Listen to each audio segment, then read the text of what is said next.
This is the story of Lil Fatz from 800, one of the craziest members I've ever followed in Chicago. He is allegedly responsible for multiple homicides and is currently locked up in Cook County, waiting to be sentenced to life in prison. Fatz was also a rapper with millions of views. We will go through his rap career, his alleged bodies, the case he is currently fighting, the history of 800 and much more. I hope you will enjoy this one.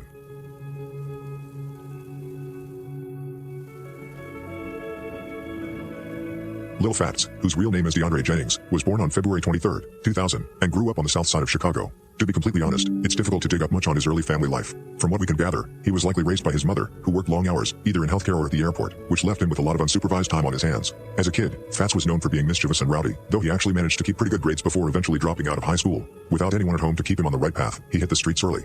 By his early teens, he was already getting arrested and diving headfirst into a life of crime, starting with things like stealing bikes, boosting cars, and robbing people. More importantly, Fatz started playing with guns at a very young age. By the time he was only 13 or 14 years old, he was already shooting at people. This early start in the streets allowed him to link up with heavy hitters from both 800 and 051 Young Money, including names like Byro, Drilla, Montana, and Boss Smooth. He wasn't just a kid on the sidelines. He was learning the ropes from some of the most active members in the city right from the jump. Damn, 13, 14. A lot of these shorties be starting young as hell, man.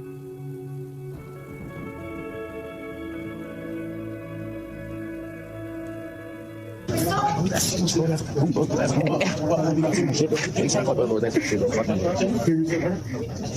look like they finna crack out there. Niggas look like they finna crack. Niggas look like they finna crack out there. But got a gang. Yes, yes, not around. Okay. Next time, nah. Yes, that's gang. You don't have to fuck up. Fuck up the gang. Fuck up. Fuck right hand. Fuck y'all. I'm that fuck tripping on that dog yourself. I wish a nigga would try to act crazy. Oh, niggas bitch. Hey, that's gang. Niggas know. Fuck our hand. Yeah. This nigga crazy. Fuck our hand. Fuck got her. Niggas know. Niggas know and bitches know. Man, we have 8,000 fast gang. Fuck got her. You know. I ain't gotta keep saying that shit. Niggas ain't shit. Before getting deeper into Fatz's personal story, it helps to understand where he comes from. So first, here's some background on 800 and the environment that played a role in shaping him, along with the conflicts tied to his name. 800 is a set of Mickey Cobras based around 61st and Cottage Grove. That area sits right next to rival neighborhoods like Marcus Way and Mack Creek. The group has been active since the early 2000s, but they didn't always go by 800. Older members knew it as Holly Grove, which was basically the earlier version of what 800 is today. We'll touch more on that later. These days, 800 is also known by a few different names, including Byro Way, Frank Block, Diddy Grove, and 6100. Their main spot is still 61st and Cottage Grove, but their reach stretches from about 61st to 63rd, between Cottage Grove and Drexel. The name 800 started being used sometime between 2005 and 2007, taken from 800 East 61st Street on Cottage Grove. Over time, they built a reputation across Chicago for having a long list of rivals. They've also been known to fall out with their own allies, which is why people often refer to them as a backdoor gang. Because of that, their alliances and beefs have shifted a lot over the years.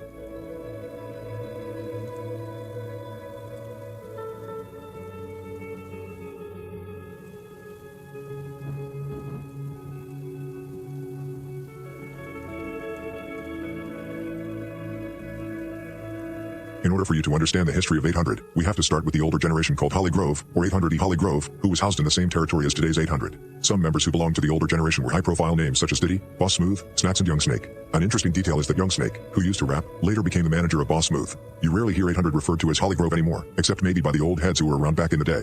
It's a lot like the transition from Brick City to 600. During that shift, you had some guys who still claimed the old name, while the younger generation moved on and only repped 600. In that same way, Holly Grove doesn't really exist today. The new generation has completely rebranded, and the identity of the set has shifted so much that the old name has basically faded out. Just like Brick City is a thing of the past, Holly Grove has been almost entirely replaced by the 800 brand.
When it comes to 800 and who they're cool with, it's honestly easier to list who they're not linked up with. Their relationships have shifted a lot over time, but right now they're mainly aligned with other Snake sets, along with Rawtown/Dog Life, Frank Block/8 to 0, and OTV/DOA. Those are their closest allies at the moment. The main reason 800 stays locked in with such a small circle of allies is, of course, because they are snakes. Generally speaking, almost every group they clique up with shares that same Mickey Cobra lineage. But it's not just about sharing the same lip. These alliances are built on real-world personal connections. It's us against the world mentality.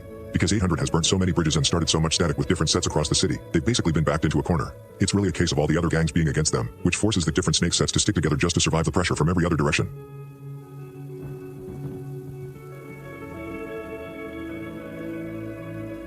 800 isn't a large group, but a lot of their members have built strong reputations. Some are known for what they've done in the streets, while others made a name through music. The set is said to have around 30 to 40 members, with roughly half of them currently locked up. A lot of these names might already sound familiar, but not everyone knows all of them. When people talk about the most well-known figures tied to street activity, names like Lil Fatz, Lil Twin, Lil Twan, TJ, and Pyro usually come up, especially if you've been following the Chicago scene for a while. On the music side, Boss Smooth stands out as their most recognized rapper. Others like Lil Fatz and Lil Twin have also released songs, but they're generally better known for their reputations outside of music, which I mentioned earlier.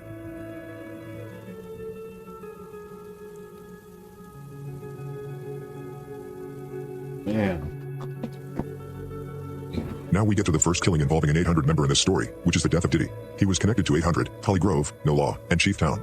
This happened 12 years ago, on February 24th, 2011. Diddy, whose real name was Roselle Phillips, was shot that night around 9:10 p.m. It was a cold evening in late February.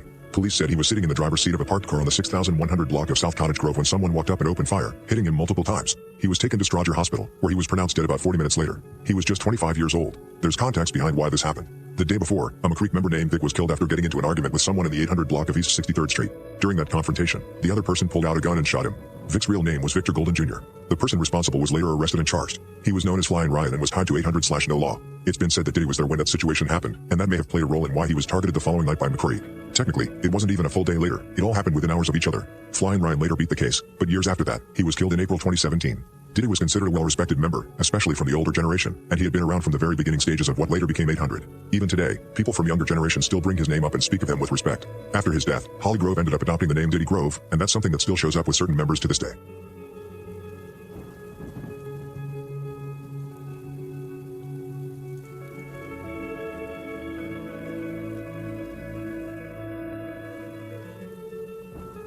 One person who was especially close to Diddy was Boss Smooth, who at the time went by J Smooth. Before 800 became the main name people started claiming, Boss Smooth was also part of Holly Grove, so he was there during that earlier stage of everything. In the track Pyro Style Part 2, Boss Smooth directly referenced Diddy, rapping, "You disrespect Diddy, you catch 50. You disrespect old head, you catch a swell head." Lines like that show how serious the respect around Diddy still was within his circle. On the other side, members connected to McCreek, which later went by the name Vic World, also referenced Diddy in a negative way through music. In the song 800 Diddy City Diss by Vic World CEO, he raps, "Diddy got slumped in that whip, now he's dead, gone." There were also other songs over the years where his name came up.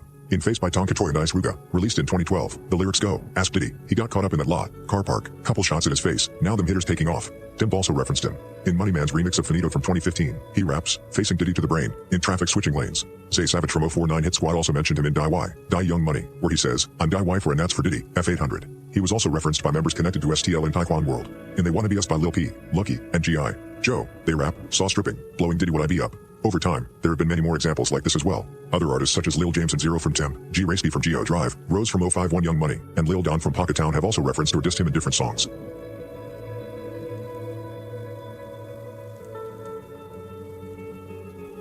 Next in this timeline is the killing of Old Head, another member tied to Holly Grove and later 800. Old Head was one of the older guys in the group, and he was around 33 years old when he was shot and killed in early 2012. This case is often brought up because of how far back the story behind the suspect goes. It starts all the way in 1990, when a man named Curtis Davis was convicted for the murder of Harvey Austin.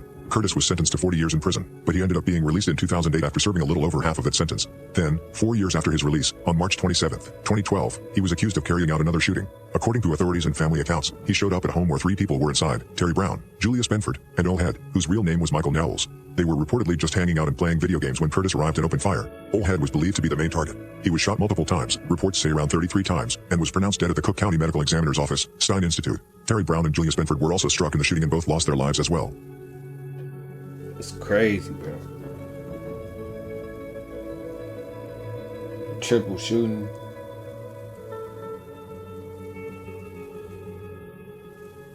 According to reporting from the Chicago Sun-Times, all 3 victims had prior drug convictions, and there was also a large amount of cash found inside the home. The exact motive behind the triple shooting was never made fully clear. However, Terry Brown's family said the argument may have started over a jacket, based on information included in the police report. Old Head's mother, Cynthia Knowles, later spoke about the case and said she felt the system failed her son. She believed that if Curtis had not been released from prison, the situation would never have happened. She also described her son as a father of 2 children, a 14-year-old son and a 10-year-old daughter, and said he enjoyed spending time with them. At the time of his death, Oldhead was not working. He was reportedly dealing with severe diabetes, which made it difficult for him to hold a job. Despite his health struggles, his mother said he was still a happy and loving person, and that she missed his laughter. Oldhead's name also appears in music from the scene. In Boss Smooth's remix of How I'm Coming, he raps, "For Oldhead we give out swall heads. Yeah, he survived. He alive, but we left him brain dead." In early 2012, the name 800 started getting more attention around Chicago and became more widely known. Around that time, there was also back and forth on Twitter between OB600 and 800.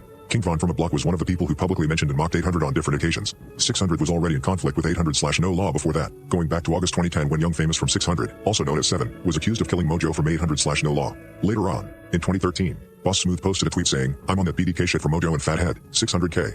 He also had online exchanges with CD in 2012. Since they both went to Kenwood High School, Smooth called CD a coward and said he never truly claimed BD at any point. Lil Loco from 800 also took shots at 600 online, criticizing them for how they handled Trix's death. He felt that even though Trix was around them while alive, they stopped representing him after he was killed. At the same time, not everything was strictly hostile between everyone involved. Boss Smooth and King Von actually had a friendly relationship going back to earlier years in Killer Ward. There is even a photo of them together from around 2010. Von himself later mentioned that Smooth had been to his apartment in O Block before, and said they shared memories like playing basketball together and even witnessing an older woman getting hit by a car.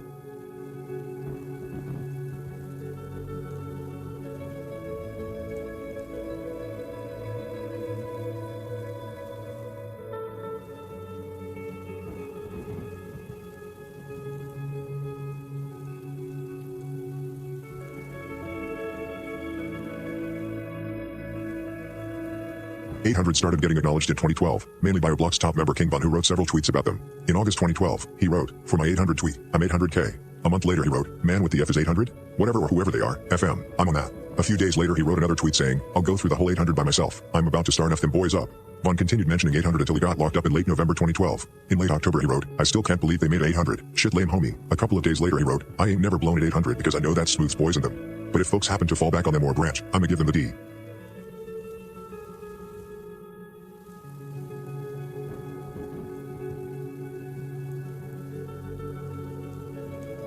King Von, that's always on Twitter.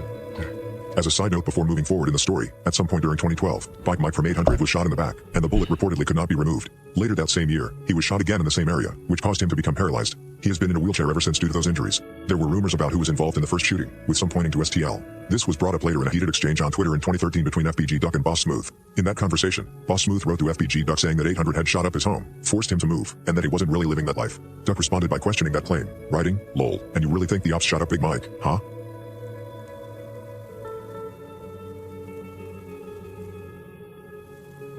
Now we come to a particularly brutal incident in this timeline involving Fish from McCreek, a 26-year-old man who was known to have disabilities. On September 7, 2013, Fish, whose real name was Alan Ross, was found unresponsive in the 5100 block of South Ellsworth Drive, a road that runs through a park area on the south side. He was pronounced dead at the scene. Unlike other cases in this story, Fish was not killed by gunfire. The autopsy revealed that his death came from severe head trauma caused by a violent physical attack. Reports suggested he had been beaten badly, with injuries consistent with repeated blows. Some accounts claimed he may have also been struck with a rock during the assault, which likely caused serious damage. Fish was allegedly beaten to death by 3 or 4 perpetrators, and 2 of them are rumored to be Pyro and Boss Smooth from 800. It is also rumored that this is about a dispute over a few bucks, but I honestly doubt it. 800 and McCreek were sworn enemies at this time, and Fish was seen as a valid target due to his affiliation with McCreek. Fish has been mocked in songs on multiple occasions. In the song 61 Dead Ops by Boss Smooth, he rapped, "We don't do no fighting, end up like Fish." In another song, The Computers remixed by Face Gang Chris and Boss Smooth, they rapped, "You try to fight, you're going to end up like Fish." Boss Smooth and other 800 members also used to mock Fish a lot on Twitter back in the days. However, you must not forget that Fish also got a lot of love from friends and family. He was a beloved member in their neighborhood.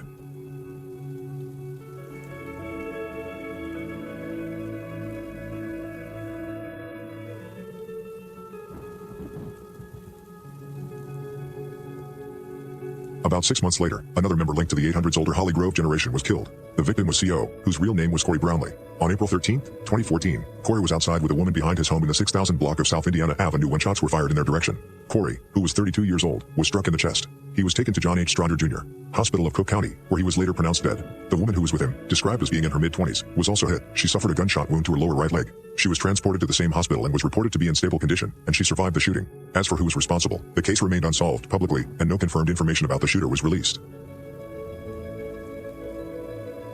Fast forward to November 2nd, 2014. This brings us to another murder, that of Dramatic, affiliated with McCreek, Vic World, Evans Mob, and Black Gang 79-83. Dramatic, whose real name was Andre Johnson Jr., was sitting in the front passenger seat of a parked vehicle on the 1500 block of West 72nd Street when an unknown assailant approached and opened fire. Tragically, Dre was shot in the head and pronounced dead at the scene. As you might have guessed, 800 was behind this murder, and the suspected killer is allegedly Snacks from 800, a highly respected OG within the set. Boss Smooth even gave him a shout out in a song, rapping, "We be some maniacs, free Snacks," he invented that. By this, Smooth means that Snacks coined the term Maniac Cobras, which became an alternative name for Mickey Cobras. Because 800 operates differently, essentially as renegades, they adopted the term Maniac Cobras after Snacks introduced it. Dramatic was a deeply respected and beloved member of McCreek, making his murder a significant loss for the group and a major hit for 800. He was also very close to Vic from McCreek, who was killed in late February 2011, allegedly by Flying Ryan from No Law/800, which we talked about earlier. Damn. Not a duck, bro. This shit is crazy.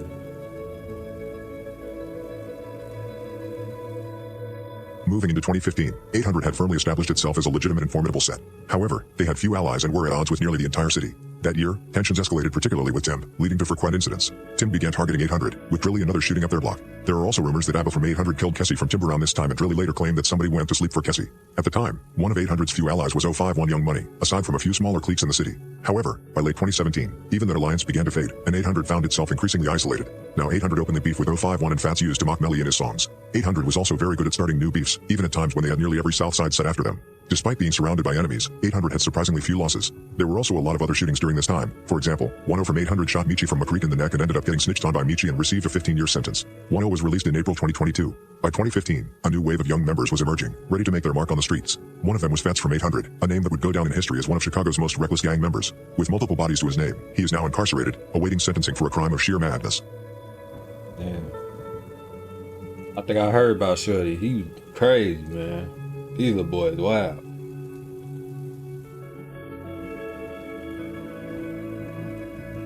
Back in 2015, Fatz was barely 14 or 15 years old, but he was already moving like a veteran in the streets. People were starting to take notice of him, especially after an incident in mid-December involving a kid named Nico Schaffer. Nico, who went by Nico from YKN 078, was only 15 when he was shot in the head over on 52nd and Calumet, right in Met Boys territory. It was a grim situation. Nico didn't pass away immediately. He actually spent nearly 3 years in a coma, fighting just to stay alive. He eventually lost that battle on August 4th, 2018, passing away at the age of 18. Fatz actually got picked up for the shooting back when it happened in 2015, but since the evidence wasn't there, the charges didn't stick. He was back on the block almost as fast as he went in. Even though it took 3 years for Nico to succumb to his injuries, most people on the streets count this as the first body Fatz caught. As for the why, nobody is 100% sure. It could have been personal beef, but it's worth noting that Fatz's circle, 800, was tight with New Money 80, and those guys have a long-standing rivalry with YKN.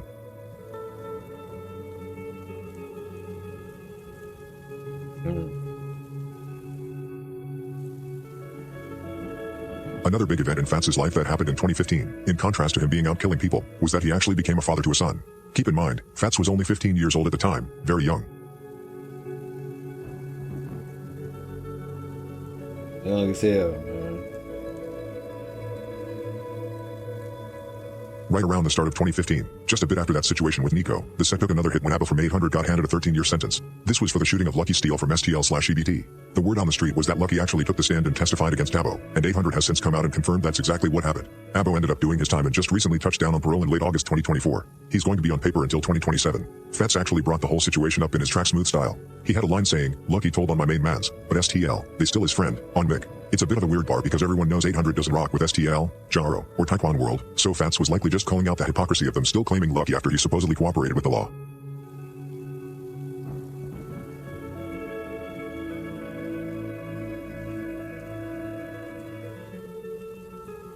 By late May 2016, the set took a massive hit when Pyro was killed. If you know the history of 800, you know Pyro was a huge name for them. Back in 2013, he and Boss Smooth were actually the ones who beat Fish from McCreek to death over a small money dispute. The police found Pyro, whose real name was Kevin Larry, unresponsive near 56th and Wabash early one morning. He was only 22 when he was pronounced dead from a gunshot to the chest. The guy who went down for it was Domo from Mob. Domo's arrest is actually one of the craziest stories in the city. On the very same day he was picked up, Domo was holding a press conference with his lawyer to announce a $15 million lawsuit against the CPD, claiming an officer had shot him in the back 7 times. The press conference ended, and Domo was literally standing outside waiting for an Uber when a squad car pulled up and grabbed him on a murder warrant for Pyro's death. His lawyer was completely blindsided. He thought his client was about to get a massive payday, but instead, Domo was headed to jail. The CPD basically said they weren't going to wait around to arrest a murder suspect just because he was suing them. Domo ended up getting 50 years for it.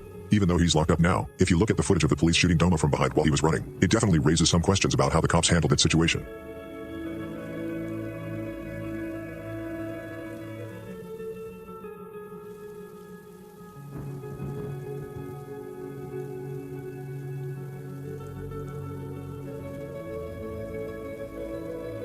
So, what actually led to Domo killing Pyro? According to the police, it all started over a dice game. The two of them were gambling when an argument broke out over money, and that's when things turned fatal. After Pyro was killed, the CPD was on high alert. They put out a safety warning to Dice officers, game, telling them bro, that Drilla, like, who they knew by his that'd street be the name, had been dumbest overheard shit, saying, bro. Like, niggas, bro, that's the dumbest shit, gang. Motherfuckers losing their life over dice games. Like, damn, bro, it's enough money around here, bro. Like, he wasn't going to be taken alive. They labeled him armed and dangerous, and prosecutors were moving fast to get witnesses to talk so they could officially charge him within 48 hours. The wild part is what Domo said during his own press conference before he was cuffed. He admitted he started carrying an illegal gun back in 2014 for protection. He felt he had to because his close friend, Scrap from Mob, had been killed on the 5600 block of South Wabash, which, ironically, is the exact same block where Pyro ended up getting shot. Domo claimed that during a police chase on July 4th, 2014, he tossed that gun away before an officer opened fire on him, hitting him 7 times. He even showed reporters surveillance video that he said proved the cops kept shooting him even after he was down on the ground. Domo tried to tell the media he wasn't a gang member. He argued that the cops should have just chased him and caught him instead of shooting. His logic was, if I never did anything to hurt you, why would you hurt me? He said all of this just hours before he was taken into custody for Pyro's murder.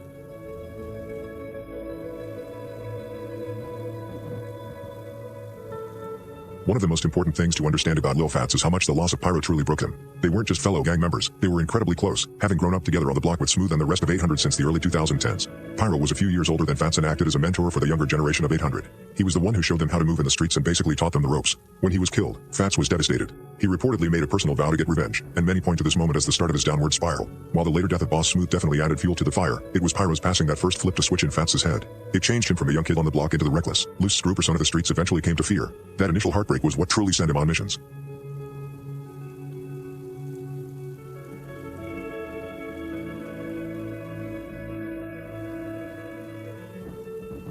Fast forward to late September 2017. On the 25th, the Geo Drive/Mob Alliance lost a member known as Lil Mike. Just to be clear, this isn't the same Lil Mike from Mob who died 2 months earlier, the one who was Ruger's brother. This Lil Mike was only 16 years old when he was found in an alley on the 6400 block of South Langley. Word is he had been at a party hosted by Pocket Town and was walking home alone and pretty high when he was caught. He was tied with Lil Sean from Mob and was cool with the Pocket Town guys, which is why he was over there in the first place. Cops showed up just before 10 p.m. and found him with multiple shots to the head and body. The streets say 800 was behind it, specifically Fatz, Maine, and Lil Twin. At the time, Fatz was only 16 and Twin was just 14. Twin actually got locked up and charged for the murder, but he eventually beat the case because the evidence wasn't there. This hit was a huge deal because Lil Mike was the brother of Lil Art from Pocket Town, who was a heavy hitter for them. This situation is really what kicked the beef between Pocket Town and 800 into high gear. Things got even messier in 2021 when Sko from 800 had $150 stolen from him by a Pocket Town member, and Sko retaliated by taking that guy's gun. Later on, Wap and Lil Don ran into each other while they were both in county jail. Wap actually tried to play peacemaker, telling Don that what Sko did was wrong and that they'd give the gun back. He pointed out that they both beefed with McCreek, so it didn't make sense for them to be fighting each other. Wap even said Sko wasn't allowed back on the block because of the drama he caused. But despite the talk, that gun was never handed back. of course. Niggas kept that gun.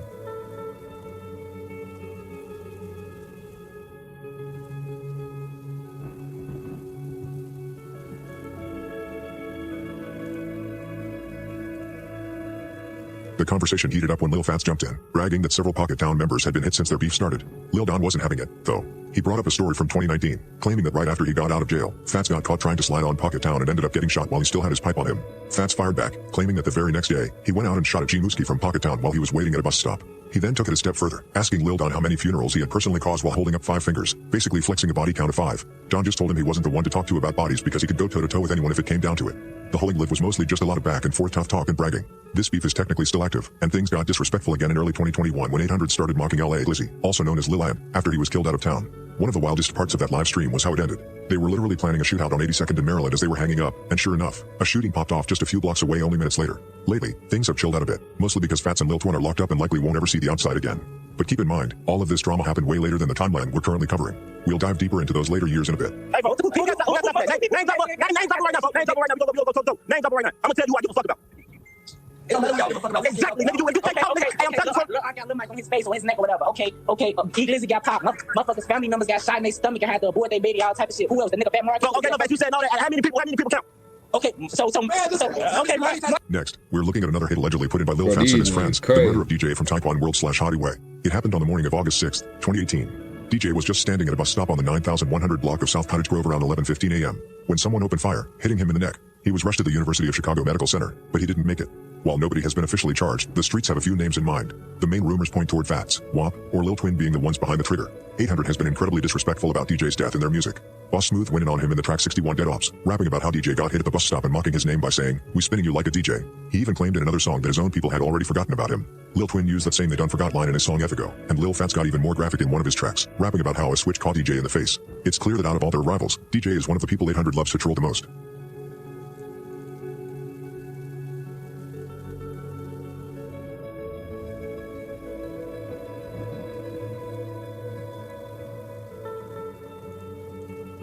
3 months after the DJ situation, things reached the breaking point when Dusky's funeral was shot up. During the shootout, Wooski was famously hit in the head. There's actually a lot of debate over who hit him. Some people think it was a ricochet from one of his own guys, like Dan Millie from Mob, firing back. The controversy over who actually pulled the trigger hasn't stopped since.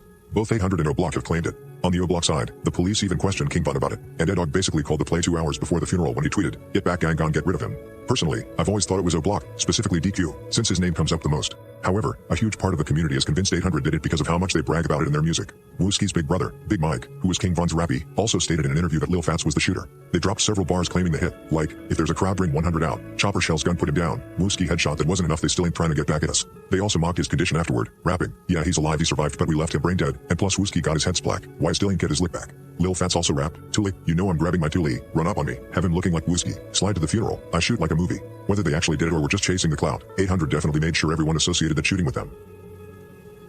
Damn. By 2019, things started getting a lot darker for 800. Lil Fatz and a few others were basically spiraling out of control, and Fatz was allegedly stacking up bodies at a crazy rate. It wasn't just rivals, either. Innocent people were getting caught in the crossfire. On April 14th, 2019, Fatz reportedly killed a girl named Yum, also known as Tarzan. She was an innocent bystander and the sister of Montana from 051YM. The story goes that 800 was actually trying to take out Montana. They caught him lacking but missed. When Montana went to grab his own pipe to fire back, 800 ended up hitting his sister instead. The hits just kept coming that year.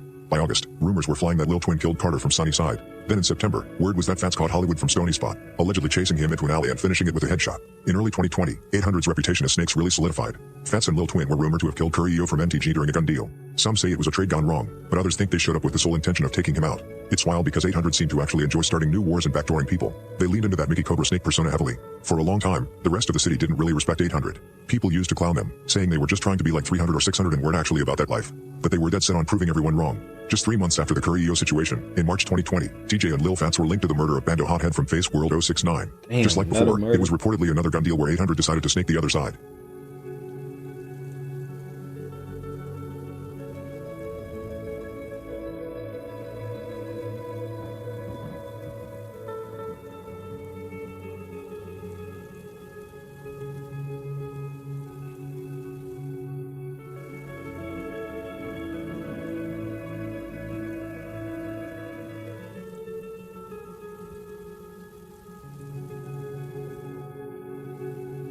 After Lil Fatz and Lil Twin spent months spazzing out on everyone, including people they were supposed to be cool with, 800 ended up with a target on their back from every direction. On September 7, 2020, the heat caught up to them when they lost a member named Franco. Franco was only 18 years old when he was caught in a drive-by around noon. He was standing on the 8000 block of South Manistee, which is actually KTS/Lakeside territory. Along with 800, Franco claimed Sosa gang over on 67th and Paxton, a group named after Sosa from OTG, who passed away in 2018. Following his death, a new alliance called Frank Block was formed in his honor, made up of members from both Sosa gang and 800. It didn't last long and doesn't really exist today, but it was a big deal at the time. The word on the street was that Lil Crew and Play from 8 Trey Mob were the ones responsible for taking Franco out.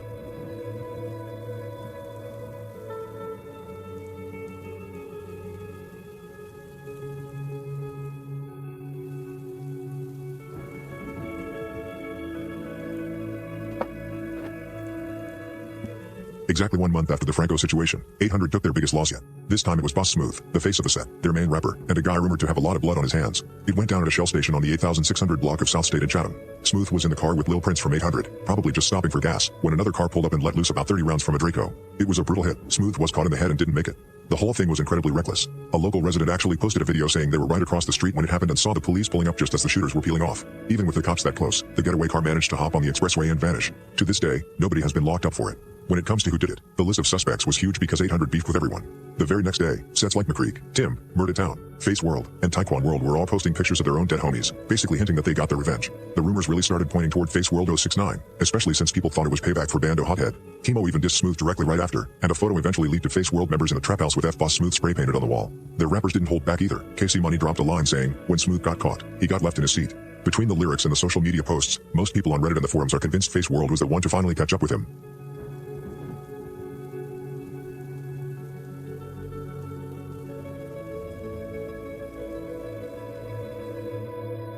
The real story didn't actually surface until August 2021 during a heated Instagram live. KC Money from Face World was going back and forth with Lil Twin from 800, and Twin was clearly fed up with Face World taking credit for a hit they didn't actually pull off. While KC Money was casually trolling, saying things like, "Your homie blowing smooth right now," Twin wasn't having it. Finally, KC just asked him straight up, then who did it? Twin didn't hesitate. He swore on his dead homie Pyro that Mix Mob were the ones who actually caught Smooth. The comments section was pure chaos. Members from Mix Mob were right there in the live with 800 and Face World, taunting KC and saying he was exposed. One Mix Mob member even commented directly, telling Face World, y'all ain't do that to Smooth. Not long after that, Lou Blocks from Mix Mob basically confirmed their rumors with an egg post that said, y'all the police on Deshaun?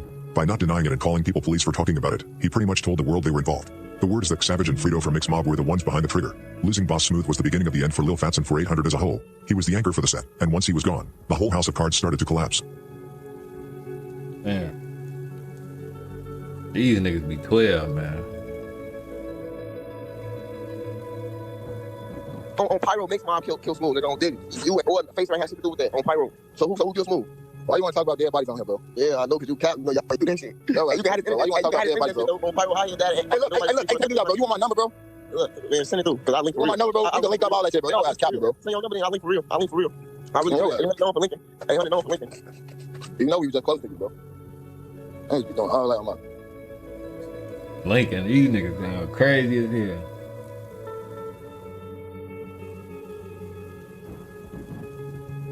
Even though things were crashing down, 800 still had a few shooters left who were ready to crash out. By December 2020, rumors started going around that Lil Fatz had backdoored and killed Spice from Snake Pit / Tresky Way. At the time, there was a lot of tension because 800 suspected Snake Pit might have had a hand in Boss Smooth's death. But honestly, I don't think 800 actually did it. The Snake Pit guys eventually came out and said they had squashed their beef with 800, and let's be real, you don't just shake hands and move on if those guys just killed one of your homies. Plus, WAP from 800 even posted a tribute to Spice after he died, which makes the whole murder rumor seem pretty unlikely. 2 months later, in February 2021, 800 reportedly caught another body, this time over on Marcus Way. On February 8th, a 19-year-old named Young Jay, named Jeremiah Irvin, was shot and killed on the 6200 block of South Cottage Grove. 800 was ruthless about this one, mocking him heavy after it happened. Young Jay was killed by a shot to the head, and 2 of his friends were hit as well. It's actually wild. One of them, Leak from Marcus Way, was also shot in the head but somehow survived. The other guy, who was hit in the leg, was Maine from Marcus Way. If that name sounds familiar, it's because Maine used to be 800 and was actually one of the guys on that Lil Mike hit we talked about earlier. Just goes to show how fast things can flip in these streets. Crazy.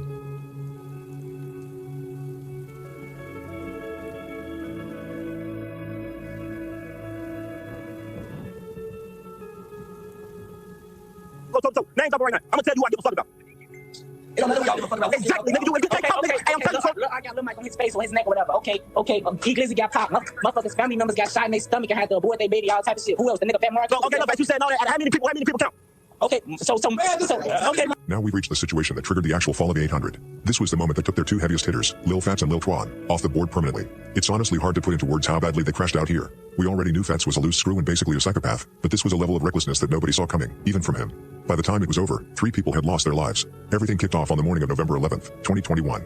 Fatz, Twan, and a few others were chilling at an apartment on the 8700 block of South Saginaw. According to a witness, Fatz was talking about having a link lined up to hit an ATM, and he was dead set on making it happen that same day. To get the operation started, Spook and Doofy 4 from Face World 079, who the feds say were part of the crew, allegedly went out and boosted a dark Lincoln to use as their getaway ride. The group then headed over to a Bank of America on West 83rd Street to stake it out. Eventually, an armored truck pulled up with a guard named LaShonda Hartz and 2 other co-workers. They started their usual routine, opening up the machine. These niggas really playing GTA. They lined up a real lick. They went to go strike a car and rob an armored truck. Swapping the cash containers and refilling them with somewhere between $50,000 and $80,000. While they were working, the crew was watching from the car nearby, just waiting for the right second to jump out. They crashed out.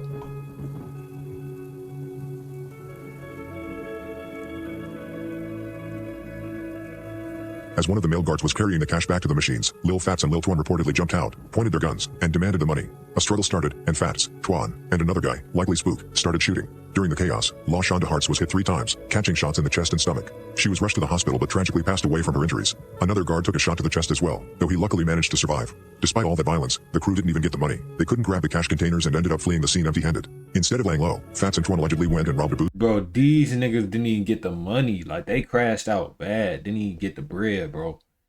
These streets crazy, gang. Like, mobile store on South Stony Island just before 11 a.m., grabbing whatever cash and phones they could. Afterward, they met back up with Spook. then they linked up and went to go do another. Like, damn. South Saginaw, and all 4 of them got into a different car. What happened next was pure insanity. The police said It's crazy, bro. That's the 12 allegedly went and robbed the Boost Mobile store on Stony Island just before 11 a.m. grabbing whatever cash and phones they could. After that, they met back up on South Saginaw.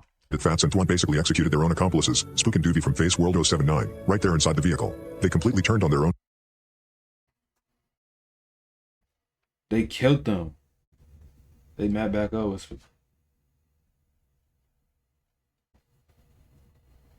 people. Doobie was shot in the back of the neck, and Spook was hit 7 times. Both were dead before they even left the scene.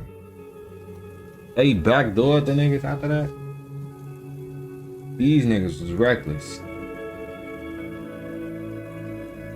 Fatz and Thwan headed back to the same house they had left earlier that morning. A witness inside later told police they heard a frantic conversation about where to stash all the guns. In a move that made zero sense, Fatz actually told someone in the house to call 911 and report that a person had been killed outside. When the cops showed up, the whole thing fell apart. They found several boxes of stolen Boost mobile phones sitting right inside a vehicle. A search of the home turned up a rifle and 4 handguns, and forensic tech later confirmed that the shell casings from the Bank of America shooting matched at least one of those guns. Fatz and Thwan were hauled off and hit with a mountain of felony charges, including multiple counts of first-degree murder, attempted murder, and attempted armed robbery. Even the prosecutors were blown away by the sheer recklessness of the day. Assistant State's Attorney James Murphy didn't mince words, stating, "I know this is a complicated fact pattern, but in looking at the facts as alleged by the state, it's as if these 2 defendants tried to copy every armed robbery movie out there, right down to the double cross. It was a Hollywood-level crash out, and it effectively marked the end of an era for 800.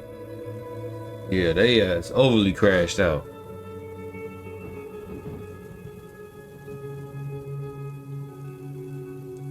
Both Lil Fatz and Lil Thwan are currently sitting behind bars, still awaiting trial in their final sentencing. While they wait, the case has been absolutely plagued by heavy snitching. Lil Fatz allegedly talked to the police. Reports indicate he tried to pin the security guard's murder entirely on Thwan and Spook, attempting to wash his hands of the very crash out he reportedly orchestrated.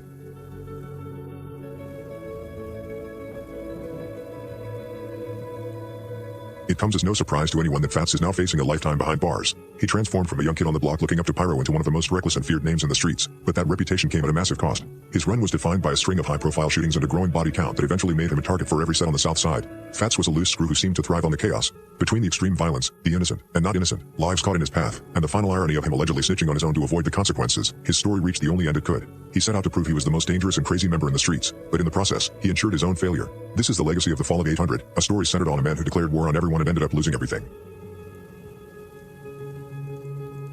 Thank you for watching this video. I hope you enjoyed it. Don't forget to like, comment, and subscribe. Stay safe.